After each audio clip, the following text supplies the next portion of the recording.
Welcome back to Deal Diary. I'm Ellen Cook. I'm Kiara Figueroa. And this is episode 2 of season 2. Love that for us. So today we're going to be speaking about our deal pipeline, how we manage it, pretty much our process with Notion and how it's really helped us become a unified team to acquire a boring business. Totally. Maybe let's start with what is Notion because I didn't know. Yeah.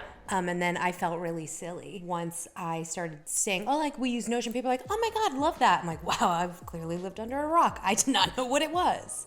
So what is Notion? Notion is pretty much like a project management tool that's simplified. It kind of looks like a basic notepad, but then once you get into the weeds of it, you can really be able to integrate it with other applications and make it a part of your team from a back-end project management. And then people use it for travel though. You can pretty much do anything within Notion. There's a template for it. It makes for easy collaboration, all that great stuff. Yes. So what would you say our deal pipeline looks like from a high overview? It's looking a little slim right now. I think we have about 4 or 5 deals in there right now, one of which we're in the process of meeting the owner for a second time and seeing the actual brick and mortar. And then the rest of them were deals that we just found on Biz Buy Sell and all the other acquisition sites we talked about in the last episode that are kind of sitting there and have notifications, which I love, to remind me to do outreach on Monday first thing, to call the brokers, get an NDA, etc., etc. And before we partnered up, what was your deal pipeline? How did you manage it? In Excel. Because I basically took all the knowledge that I had of how I managed my pipeline when I was in a tech startup role as an SDR, as an account executive, and basically rinsed and repeat what I knew how to do in those roles. And I just applied that here. But then once we met and you saw it, you're like, no girl, love it, but I have a better way. I'm like, okay. And you did. I mean, how you took what I built and made it even better and more efficient for us to collaborate was fantastic. And why would you say, for someone who maybe is just, started looking at deals and they don't yet have a pipeline, what's the pros and cons of being able to manage it all in one place? I think it's impossible to remember where you're at with every single deal, especially because you're managing more than one, or you should be managing more than one deal at a time. So it keeps you on track, especially with outreach, because we all know the owner or the brokers might not answer that first time. So you really have to understand, hey, Ruby, is this your second or third outreach? Is it time for an email, and be able to track that? Come here, girl.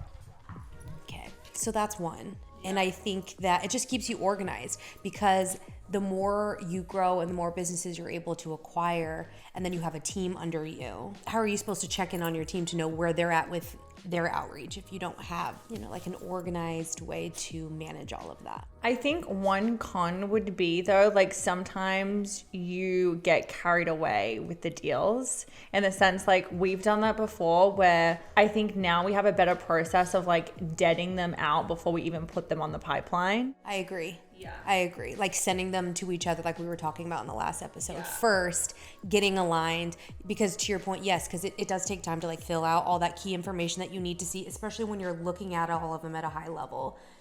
The cash flow, how much, you want to see that snapshot. And the other thing, honestly, it's one of those things, basic just knowledge of the deal. It reminds you to fill out the information. Yeah, because you should know it like that. Yeah. When you're talking to the broker, it doesn't matter who you're talking to, you should know at least all of that, those key details at a high level from the beginning. And I feel that our deal pipeline really helps you hold yourself accountable to that. And I think the thing that I personally love about Notion, you can do this in any other project management tool, but it gives you the ability to then integrate Google Sheets. So once you're doing the next level of the financial modeling, make sure that's intertwined. And then as you said, as you grow your deal team, you can also just share someone a link within Notion, and anyone, it's a website, a little mini landing page. So I think the benefits of having some kind of tool, so as you do bring in your deal team, it's all in one place.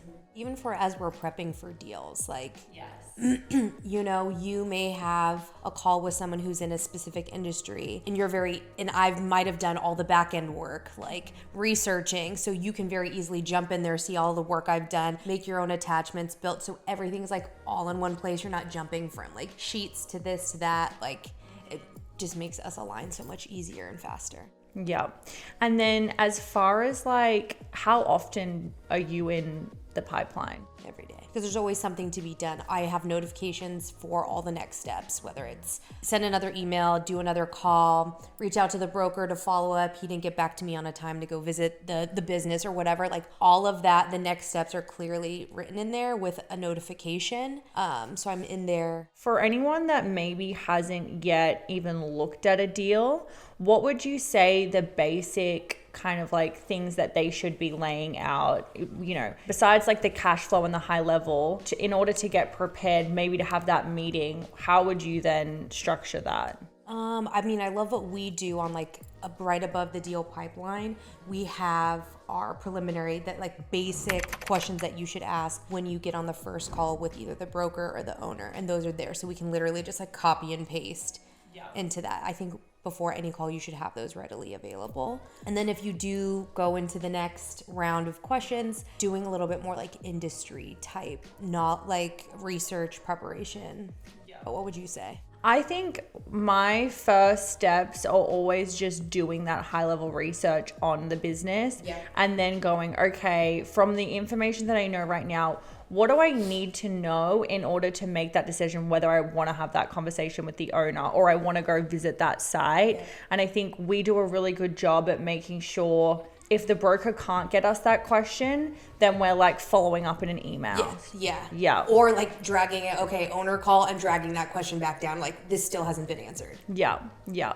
And then I guess from our pipeline, we've also been able to manage like KPIs and making sure that we're both on top of, I guess, our output in order to get to this acquisition within the next like 3 to 6 months. Yeah. So do you maybe want to speak to if someone is maybe not sticking to their KPIs, like how our Notion portal can kind of give them the tools to make sure that they're on the right track?